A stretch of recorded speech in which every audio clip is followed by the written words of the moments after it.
Nightbeat.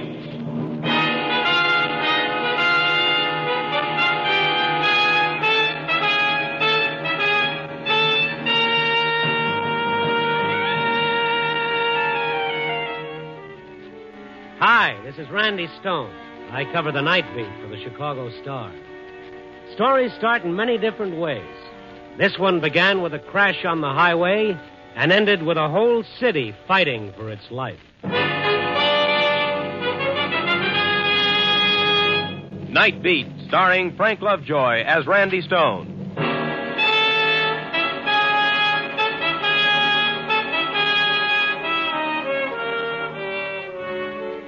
Joe's Diner is located about 10 miles out of town on the highway going north to St. Paul. Joe caters to the truck drivers who wrestle those big 20-ton diesel jobs. You know, the ones that scare the pants off you when you have to edge over to the side of the road so that they can pass. It's strictly a man's spot. The steaks are juicy, and the conversation even juicier. I stop in there once in a while myself to take on a little of Joe's home cooking and improve my vocabulary, like tonight. All right. They still alive. Joe, I gotta get my truck rolling. Oh, how many hands you think I got? Like enough to push? I grabbed a stool at the counter and waited for Joe to catch up with me. Joe, scrambled eggs when you get to it. I'll be with you in a minute, Mr. Stone. Fried and butter, Joe. Lots of butter. How else? Good. I'm starved. 9 o'clock, and you ain't had your supper yet? No, that's breakfast. I'm just starting out. Oh, you're as bad as one of these truck drivers. Here, this'll hold you. Joe banged a cup of coffee on the counter in front of me, and then it happened. There was a desperate shriek of brakes and a terrific crash out on the highway. In 5 seconds, a dozen men were on their feet racing for the door. Holy mackerel, call the cops, Joe. Tell them to send an ambulance.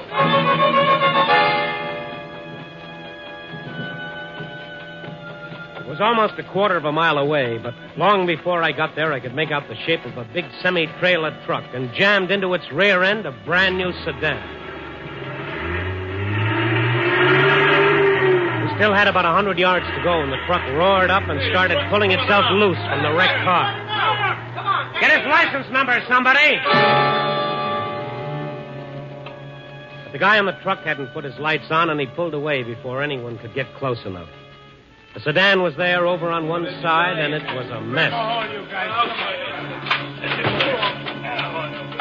The boys got the car right side up and dragged the driver out. He was soused to the gills.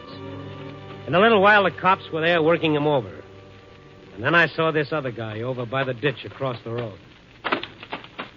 Hey, you all right? Run out. Who ran out on you? Are you hurt?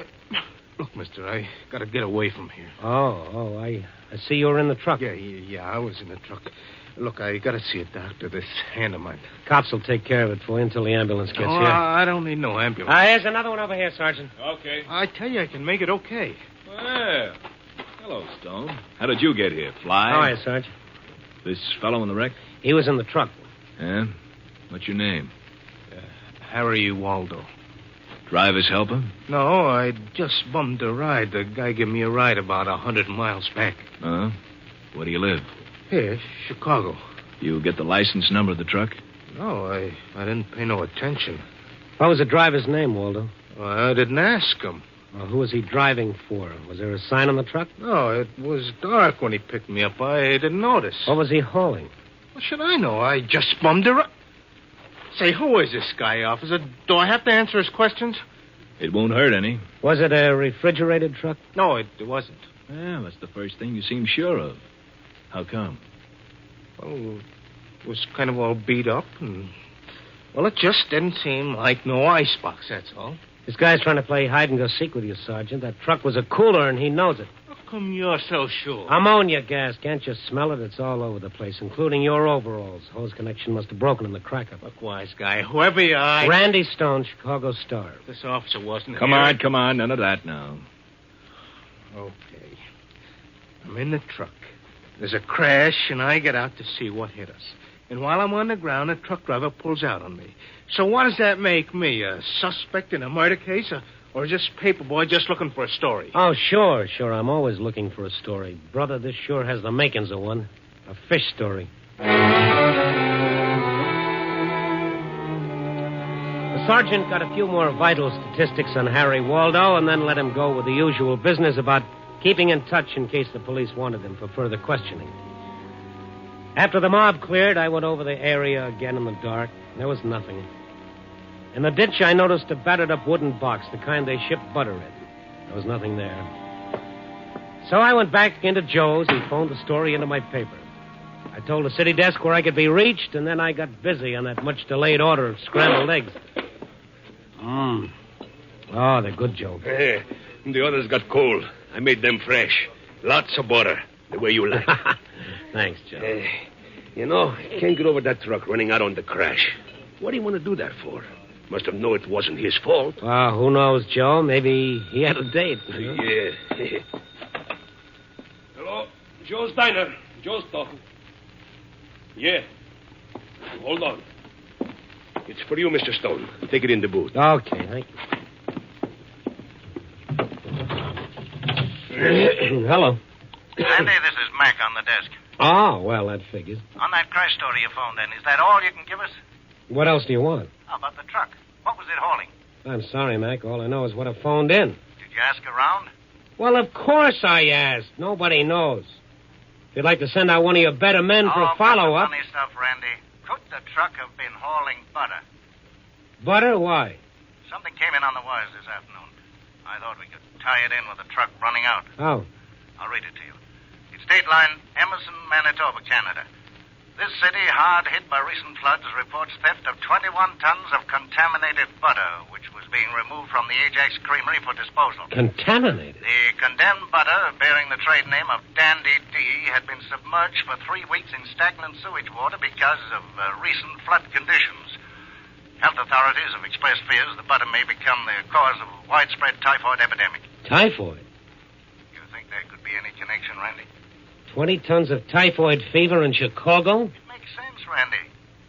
It's only a little over 900 miles from the border, 2 days by fast truck. And it's a cinch they'd have a tough time getting rid of it any closer. Randy, you still there? Yeah. I'm not feeling so good, but I'm here. What's the matter with you? Just feeling that I'm on the verge of a story, one that I can do without. I ran back out to the ditch where I'd seen the wooden box. It was there all right. My heart sank when I lit a match and read the words, #1 Creamery Butter, Canada. Then I kicked the box over and saw a couple of greasy packages. There was some sort of a wrapping on them. When I read the words Dandy D, I began feeling bugs crawling down my throat. I went back to Joe's and got all the newspaper I could find and a pair of cotton gloves to boot. Then I picked up the box, put it in my car, and drove down to the Star. Mac's eyes popped through his glasses when he saw it. He got some Board of Health official out of bed and gave him the story over the phone. By the time we were through taking pictures, they had a crew of experts there to haul the stuff down to the lab for analysis. In the meantime, I helped Mac fix up a spread for the morning paper in the biggest, blackest type we had. Well, does that make you feel any better, Randy? That sure does. That warning ought to make a suspect out of every pound of butter in town. Nobody could possibly buy the stuff now. They'll have to ditch it. Randy, there's over $10,000 worth of butter on that truck. Typhoid or no typhoid, those guys are going to try to sell it. But how can they? No trick to change the wrapper. Only one way to stop them. Find the truck. Oh, yeah. I'll tell them that down at police headquarters. Yeah. Wait a minute. All right. Close that door. City desk. Yeah, Mac talking. Oh, you did? You sure? Yeah. Yeah, we'll do all we can. Yeah, thanks for calling. Who was it? On your way down to police headquarters, Randy, you can take a little time out to pray. That was the lab man from the Board of Health. Well, what was the verdict? That butter is crawling with pestilence and death. Typhoid? Pestilence and death. Those were his exact words.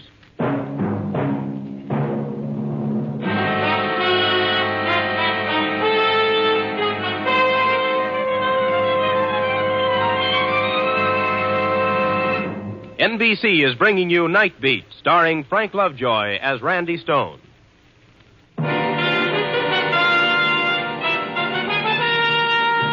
And now back to Nightbeat and Randy Stone. At first, the police treated the typhoid butter story like it was a circulation builder for the Star. But bad news travels fast, and by the time I got in to see Police Chief Captain Sorensen, he'd heard all about it. He was a very worried man. Hello, Randy. Come down to help me word my resignation? Oh, it's that bad, huh? Haven't got a thing. What about that Waldo fellow who was on the truck? Have you picked him up? He forgot to arrive home after the accident. Well, that truck's got a hold up someplace. I've set up roadblocks. I've sent out patrols. There's not a back alley in this city that won't be searched tonight. But we still have no real description of the truck. Well, have you checked all cold storages and creameries? First thing, nothing's come in. You know, Mac thinks they may change the wrappers on the butter. Maybe if you call the printers. No good, Randy. You can buy wax butter wrappers in any paper supply house. This thing has been pretty well thought out. Well, no use my adding to the confusion around here. I mind if I go down to this Waldo's place and have a look around? Of course not. It's a boarding house over on St. Mary's Avenue. But look out for the old lady who runs the place. She'll talk you into a corner and keep you there. Don't worry about me, Captain. With little old ladies, I come out fighting all the time. It was 11:30 when I pulled up in front of Harry Waldo's address. It was one of those sad-looking houses that seemed to be held together by memories of what they used to be 40 years ago. Now there was a sign in front that read, Furnished Rooms, Mrs. Angela Barr. I rang and waited. Someone had drawn the curtains apart a little and was giving me the once-over. Yes, Mrs. Barr, yes. What is it? can you open the door, please? It's urgent. Goodness gracious, you police are the most persistent... I'm not with the police, Mrs. Barr. Not with the police. But you must be. They've been coming and going all night long. No. I'm a newspaper reporter on the Star. My name is A Ren. newspaper reporter. What a pleasant surprise. I declare I'm so excited. You must come in the kitchen and I'll make a cup of coffee. No, thanks very much. You're very kind, but I really What must... did you say your name was? Stone, Randy Stone. Oh, yes, of course. You sure you wouldn't like some coffee? No, nothing, thank you. Mrs. Barr. Oh, goodness, she's awake. Mrs. Barr, who is it? It's all right, Nancy. It's just a visitor. Go back to sleep, dear. Is Mommy home? I'm scared. Now, there's nothing to be afraid of. Your mother will be home in a little while. Just go back to sleep like a good girl. All right. That's quite a cough. Yes, the child has had such a cold. Poor Ellen is worried sick about her. Ellen? Her mother, Ellen Spencer. She's one of my tenants. Oh, yes. Look, Mrs. Barr, I wanted to ask you some questions about another of your tenants. Oh, yes. Mr. Waldo. The police have been bothering me all night. Whatever has he done? The police wouldn't tell me. Well, he's done plenty. He's stolen a truckload of butter from the flood area up north. Stolen? Well, that's not all. That butter is contaminated with typhoid. If it ever gets into circulation, we'll... Oh, how dreadful. How very dreadful. Mrs. Barr, I have a favor to ask. Now, how could I possibly do you a favor, Mr. Stone? I'd like to have a look at Mr. Waldo's room. But the police have already been through his room. Yes, I know, but you know how it is when you've got to write a story. There's nothing like seeing it firsthand. But at this time of night, do I have to let you in? Well, legally, no. Well, then, You mean you refuse? not exactly. Only surely a rich and powerful paper like the Star. Now that Mr. Waldo has disappeared, I'm sure I'll never get the rent he owes me. Yes, I see. Now, how much? Oh, dear. Money is so hard to come by when you're old and alone. Now, if I had the $50, Mr. Waldo... It's worth 10. So little. Oh. Oh, but then, you're such a nice young man. And I do enjoy your newspaper so much. I'll take it. Her bright little eyes glistened as she took the 10 spot. Well, I guess it's like that when you're old. You can't eat too well. You can't sleep too well. You see life slipping by, but a 10 spot is something you can smooth out, put away, and look at again and again. Mrs. Barr followed me around as I went through Waldo's room. For a change, she had very little to say. I opened the drawers in his dresser. I looked under the bed. The kid in the next room was coughing again. I opened the closet door, and the smell that hit me was sharply familiar. Ammonia. In the corner, I picked up a pair of overalls that was saturated with the stuff. My friend Waldo had been home and changed. The phone downstairs started to ring. Oh, dear, the telephone. Want me to get down and answer No, it? it's probably Ellen. She's so worried about the child. Will you come down now? Just another minute. Oh, dear. You won't be long. I'd like to borrow these overalls, if it's all right. Probably covered with germs. Hello. Wow, hello. What are you doing in Mr. Waldo's room? Are you a burglar?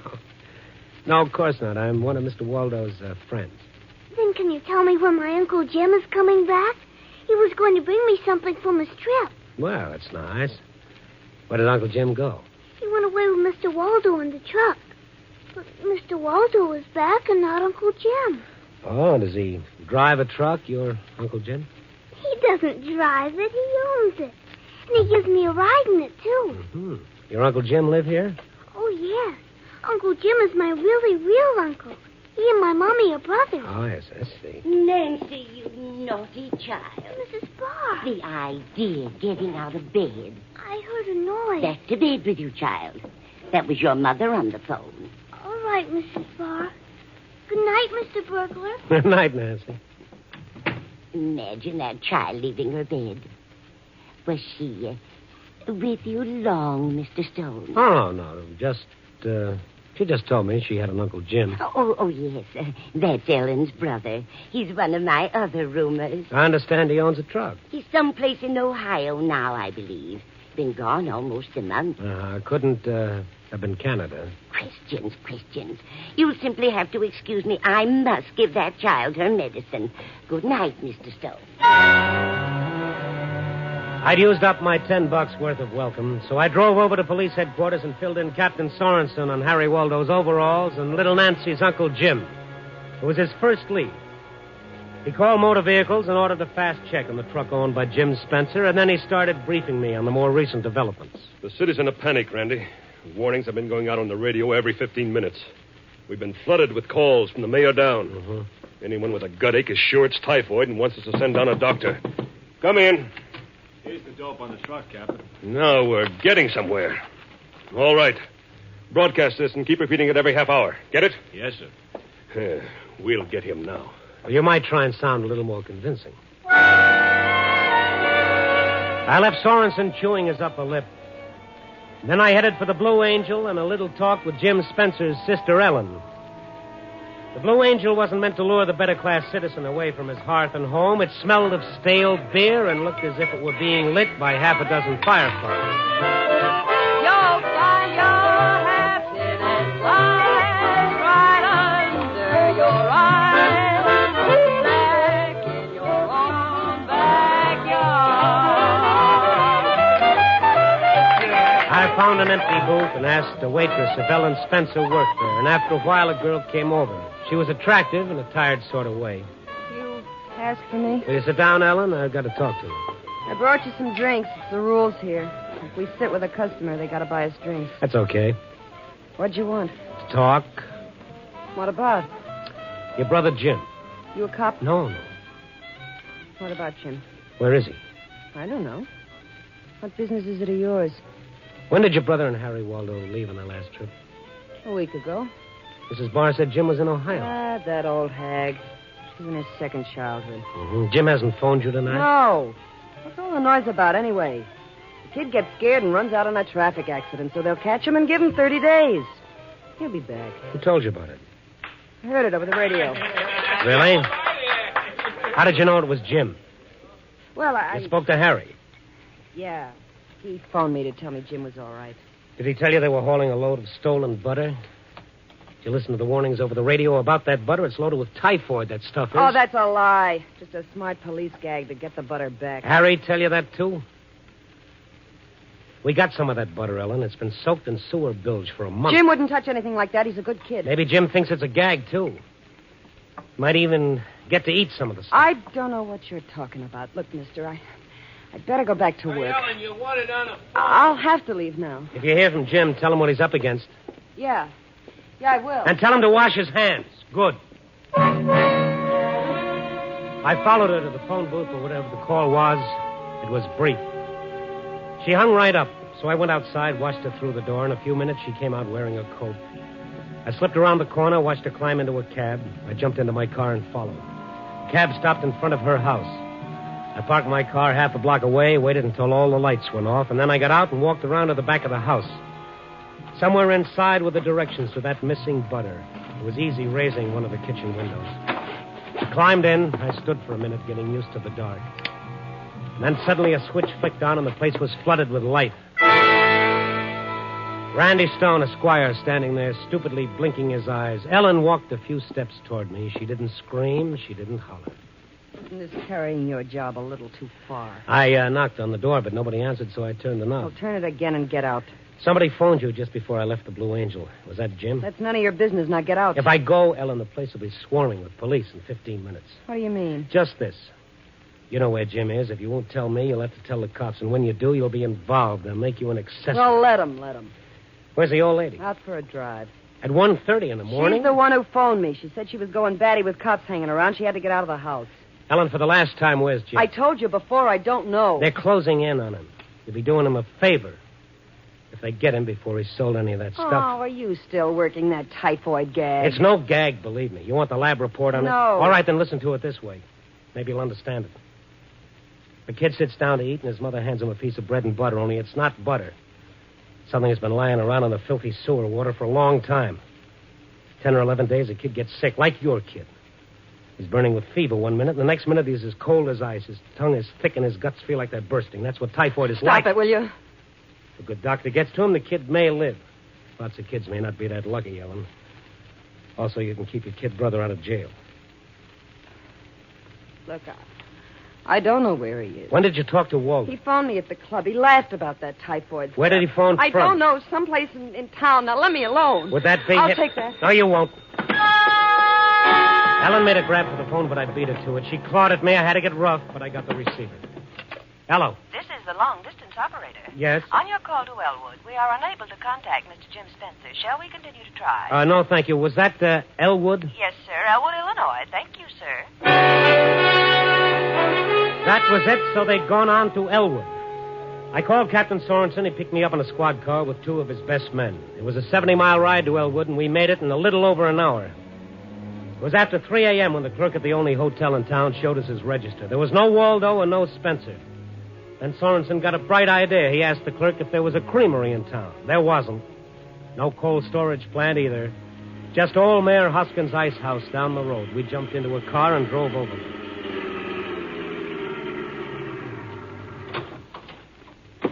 That's nothing but an old barn. Oh, there's a light around the back.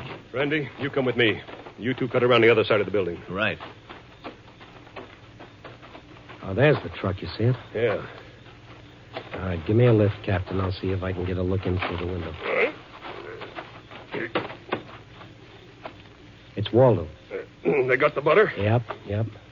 There's the other one. That must be Spencer. Well, get down. We'll take them now. All right, Spencer, get him up. Jim, the law. Those hands up, Spencer. You're covered. You too, Waldo. Don't try anything. Who's trying anything? Hold it, Captain. Hold it. Somebody else is coming. Kill the lights.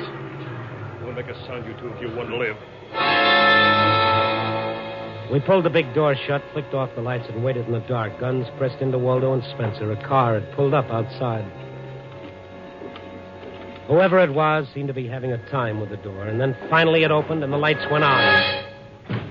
Mrs. Barr. Oh, goodness. How you startled me. Why, it's Mr. Stone.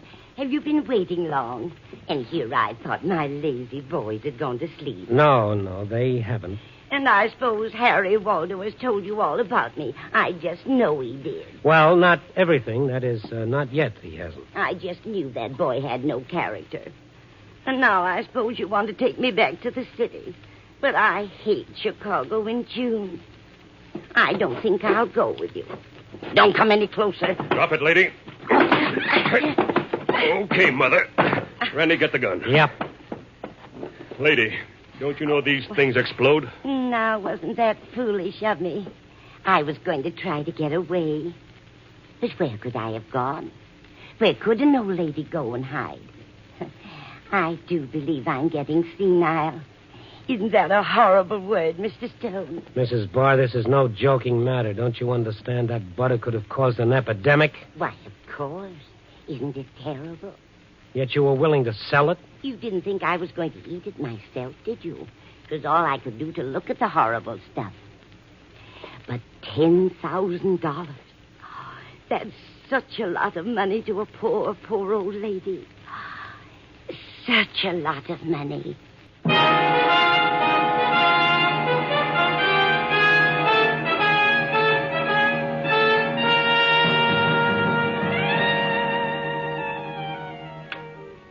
"10 a.m. and it's all buttoned up. Oh, brother, what a nightmare if a thing like that had ever happened. And all from ignorance and greed. What's that old wheeze about money being the root of all evil? Well, it's not just money. There's got to be a touch of insanity sprinkled in along with it. Like that poor old lady. Poor? When the cops ran a make on her, they uncovered a fascinating record of over 50 years of criminal history, not to mention a dozen bank accounts. Guess she didn't trust banks any too much. Such a sweet old doll. Well, at least I got to see the sun come up this morning while we were driving back, climbing up into the sky like a great big yellow ball of butter. Oh, no, what am I saying? Copy, boy.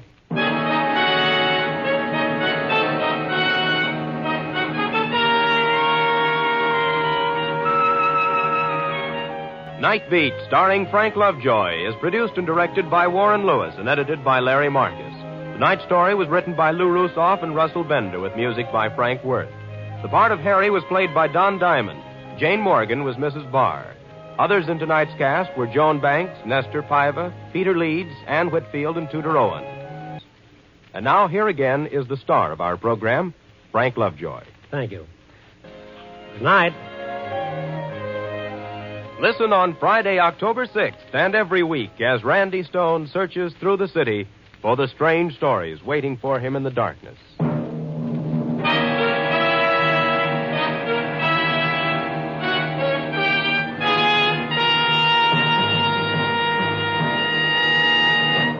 Nightbeat came to you from Hollywood.